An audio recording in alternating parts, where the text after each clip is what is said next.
think that all of us bring a little something to the table from time to time. Some of us would call it baggage. I refer to just stuff. We all have stuff. Some stuff we can do something about. Some stuff we have no choice in the matter. Being a pastor, you get to walk with a lot of people as they're dealing with stuff. Some of that stuff is based upon their bad choices, and they're dealing with the consequences. Some are based upon others' bad choices, and they still get to deal with the consequences. Some of them, it just seems like a mere accident. And the only question left at that point in time is why? Why would God allow this to happen? I served with a family in the Council Bluffs area that they had children from a previous relationship. They were just getting their life together, just coming together as a husband and wife, and they had a child between just the two of them. This child was about 2 years of age when they died of influenza. The one child that they had that belonged to both husband and wife. What do you say in a tragedy like that? What do you say this past year when called to the hospital, when a young man who just moves to the area, the very same day that he moves into the area, is taken to the ER because he's had a television fall on his head and he doesn't make it? How do you deal with that kind of stuff? Maybe perhaps that's not the level of stuff that you're dealing with, but maybe there's something in your life. And I want you to know that you can look around this entire room and there's not one person in here not going through something. There's not one person, whether that's up here on the stage or sitting in a pew, that wouldn't understand life is full of stuff. So I wonder what was going on in this time of Esther. We've been journeying through the story. We've been trying to really wrap our mind around what God's big picture is through all of His Word. Many times we just zoom in on this little snippet of information and we're trying to just really draw out the meaning of that piece of information. But now as we step back and see book, if not books at a time, and seeing the flow of information and how God is at work with all these little stories to craft His one big amazing story. And as we're drawing to an end of the Old Testament, we see this account of Esther. Esther has absolutely no mention of God. It's like, how do you equate that? How do you preach that? How do you teach a book that is actually contained within God's Word that doesn't even mention God, that seems to be a big hole, a big despair as Esther and her family and the Israelites are going through stuff. Last week we talked about Ezra. Ezra was a look into the life of those Israelites who are allowed, all 50,000 plus of them, to go back to their homeland, to Jerusalem, and to build the temple of God. As they were returning home, to establish God's presence there, a place where they could offer sacrifices, a place where they could pray to God, a place where they could just experience His presence. And the story of Esther is an account of those who are left behind. Those who are still living in the land of Persia. We know that the Israelites were taken away to captivity by the Babylonians. Well, after Babylon was Persia. Some of the kings of Persia relented. I mean, we have this King Cyrus that we talked about last week, who actually said, God has told me to send you back to rebuild this temple. That's pretty amazing that God would work through a pagan king like that. But after Darius, in the book of Ezra, we come across this king, Xerxes. Xerxes is a name meaning like King of Kings. He's a king of heroes. He's above and beyond everyone else that's ever lived. If we turn in the book of Esther to the first chapter, we get a snippet of what life with Xerxes must have been like. It says that he was in his third year as king. And he threw this big party. I mean, this was a party to end all parties. I mean, you think of having a party, if you could have it 2 or 3 days, that would be an amazing party. That would be a grand gesture. But Xerxes, he throws a party for all of his noble officials, for all the people in his court. Not for 1 day, 2 days, 3 days, 180 days of party. Okay, this tells us that they were obviously experiencing a time of peace because these guys weren't off at war.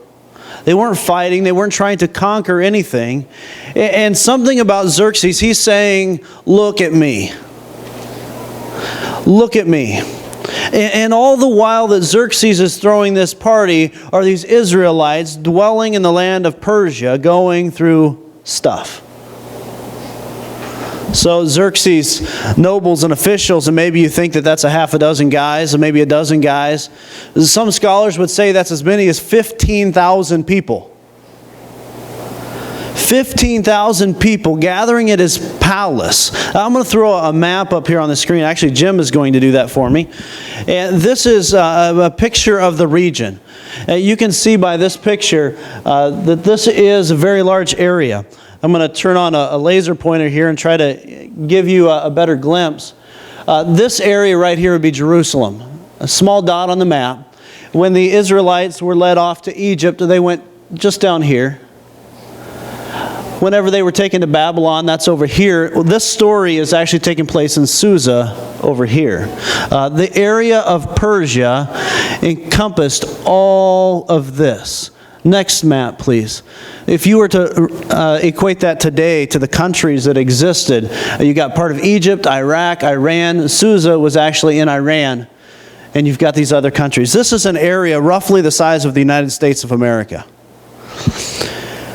When we talk about Xerxes, we're talking about the most powerful man on the face of the earth at that time.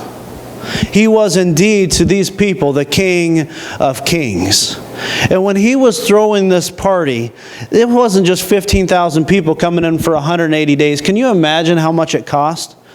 For those of you who have had graduation open houses, you know how much those cost. For those of you who have thrown wedding feasts, you know how much that costs. Can you imagine how much it must have cost to have a party for 15,000 people in the palace? That's a huge amount of money. And Xerxes was saying, yeah, I'm all that. Praise me, worship me, come see how good I am, how rich I am, how much I have. And as you read through chapter 1 of the book of Esther, you see this picture of the linens that were hanging in the palace.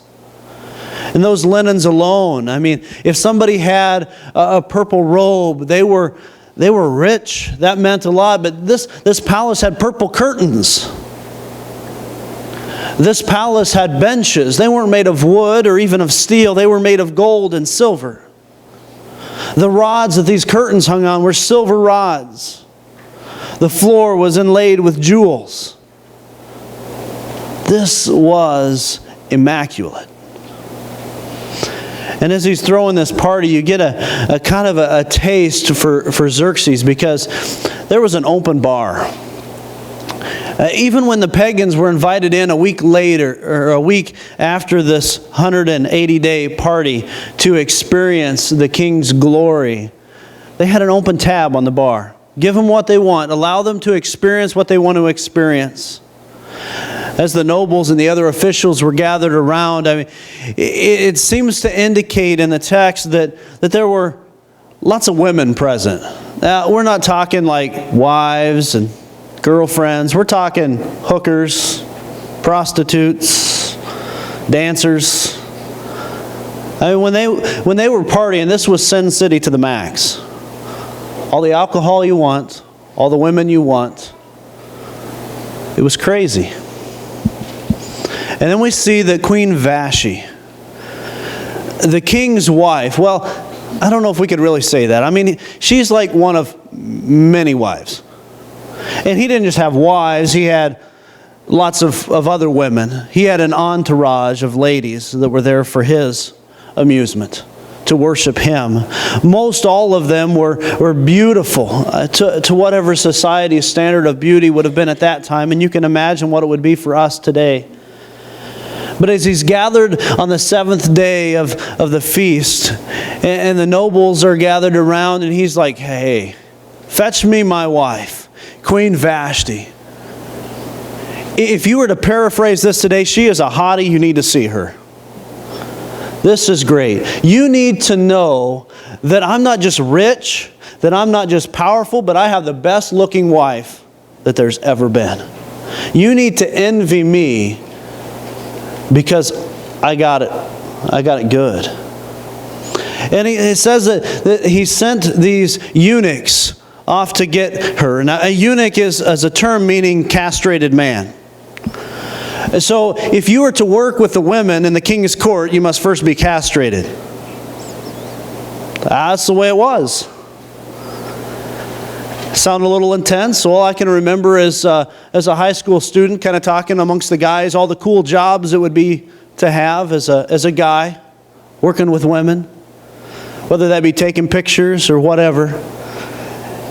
And yet these guys, they had to pay a price if they wanted to work with the women. I don't know how they were selected.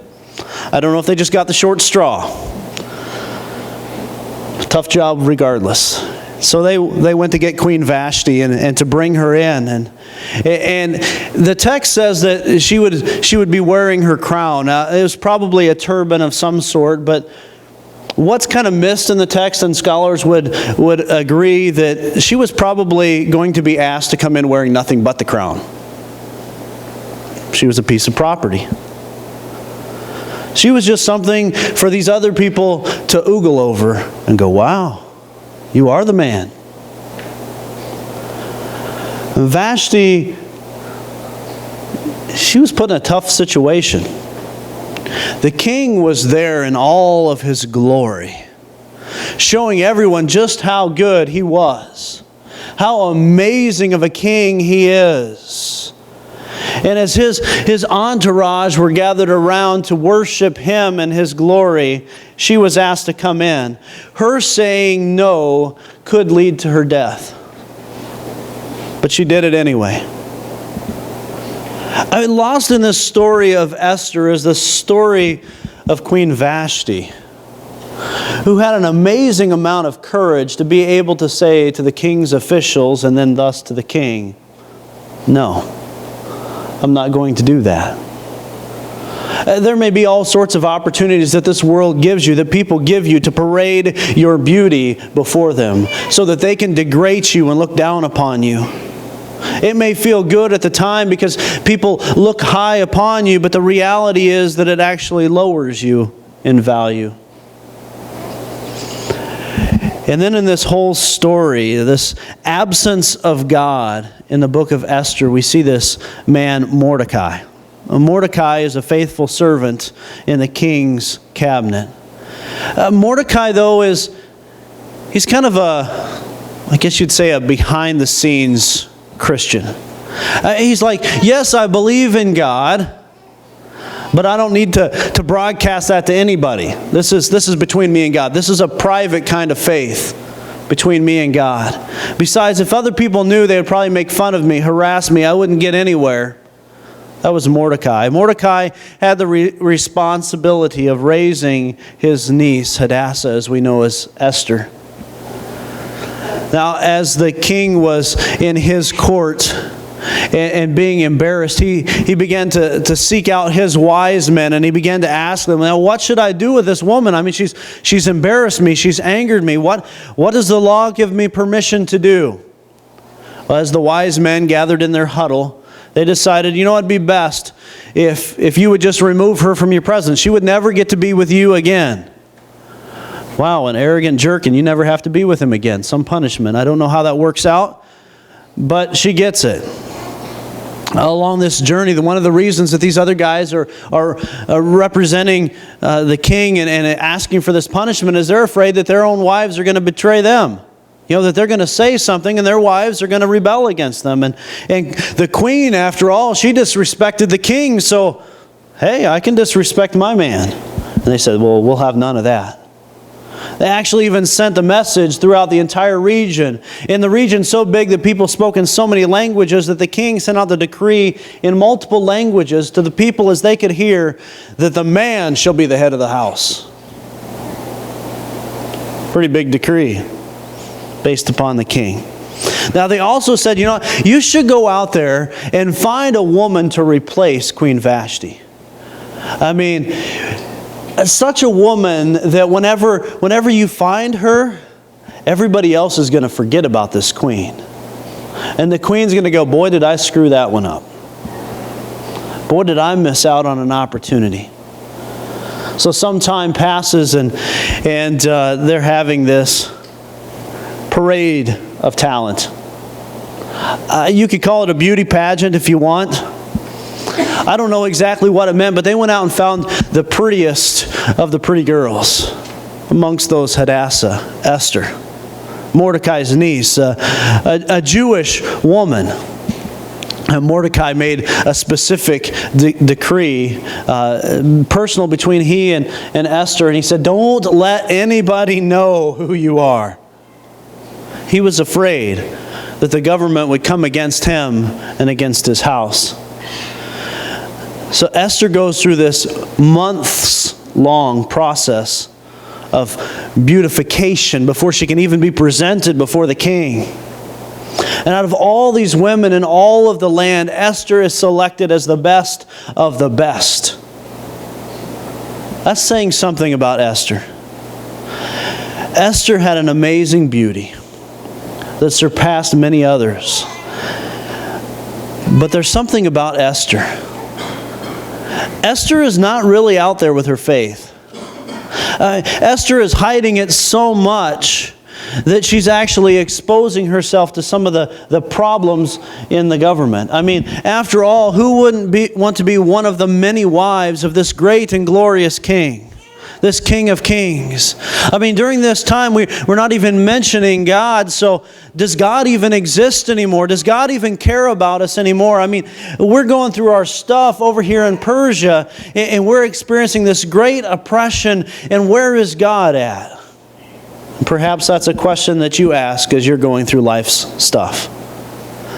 The trauma is so deep, the pain so severe that you're left going, where is God amidst all of this? Why would God allow this to happen? Why wouldn't God step in and make something different happen? Why would God not just step in and annihilate this king who is so cocky and arrogant and full of himself? And why wouldn't he set the people free so that they could worship him? Perhaps that's what Esther and Mordecai are thinking. Perhaps they're thinking, we just have to be quiet because Xerxes is all we got. He is, after all, the King of Kings. He's the most powerful man in the land. He has got all the money and all the wealth, and you definitely don't want to stand up against him. And so Esther enters into the king's service, one of many wives. Don't get to thinking that she's like the wife. And sometimes I think in my mindset, as I've read through Esther, I kind of picture that Esther she's the king's wife. One of the king's wives. So enter this man named Haman. Haman is second in command. And you think that the king was arrogant. And there's Haman. Haman made a decree that everybody should bow down to him. You met Haman on the street, you stopped what you were doing, and you bowed down to Haman. But there was this one man, Mordecai. Mordecai wouldn't bow down. Now, maybe there were some things that Mordecai didn't do right, but when it came to this, he refused to bow down to Haman. Haman, of course, he understood that. He had no problem with it. Haman was very angry, very agitated that this man would disrespect him and disrespect him in front of other people. So he was determined he was going to end Mordecai's life. And so Mordecai he's on the most wanted list as far as Haman is concerned. And Haman is scheming, and he goes to Xerxes and says, hey, we got to get rid of all the Jews. If Mordecai is going to do this, and Mordecai is a Jew, let's take out all the Jews. Well, guess who's on that most wanted list? The queen. One of the wives of King Xerxes himself. Now, King Xerxes didn't know that. Esther didn't tell him. She was kind of busy hiding in the background, trying just to survive through life's stuff, through the things that were thrown her way. And so Mordecai goes to Esther. Esther, you have a platform that nobody else has. You have a relationship with the king that no one else does. And Esther's like, I can't do that. I can't go before the king unless he requests. If he asks me to come in, then I have to go. But if I come in to the king without making that request, without being an answer to his beck and call, I could be killed. Mordecai continues to address Esther and let her know that you need to understand something, Esther. You are a Jew as well. When the king finds out you're as good as dead as well, it doesn't matter if you enter into the king's court or not. You're the same as dead. Perhaps, Esther, God has put you in this place for such a time as this. Now, he doesn't use the word God. But the interesting thing about this whole story is, as the Israelites are going through stuff, as Mordecai and Esther are going through this stuff, we can see God in the background. We can see God's providence at work. We can see God allowing Esther to work her way up into the king's court to save the Israelites. Long story short, Esther is able to go into the king's presence. The king listens to her. The king delivers her. And the king, in the meantime, is addressing Haman. Haman, what would you do for a guy who has done such a great thing as Mordecai? And he's reading through the old notes of legal proceedings, and he needs a great service. And Haman has no idea who the king is talking about. And he says, oh, he should throw him a parade, and everybody should bow down and worship him. And the whole time Haman is thinking, the king's talking about me. I'm a good guy. Everybody's going to come in and they're going to worship me, and this is going to be a great big parade, and welcome to my day. I'm going to have a street named after me. They're going to love me. And in that process, he finds out, hey, I like your idea. Now go do that for Mordecai. Go tell everybody how great Mordecai is. You can imagine this was like a dagger to Haman. His pride was already injured by Mordecai. Now he's been slain by this.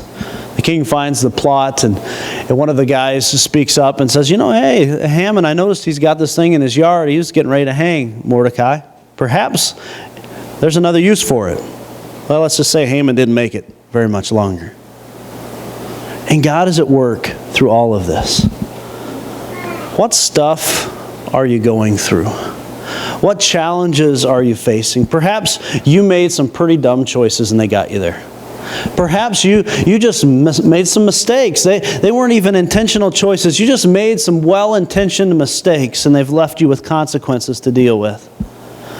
Perhaps somebody else has made those choices for you, or maybe it just seems like an accident, and there's nothing that anyone else could do about it. And you're left saying, where is God in all of this? Why is God not here? Why is God not answering our prayers? Why are we still left to deal with all this junk? And I got news for you. God is there. God is always working.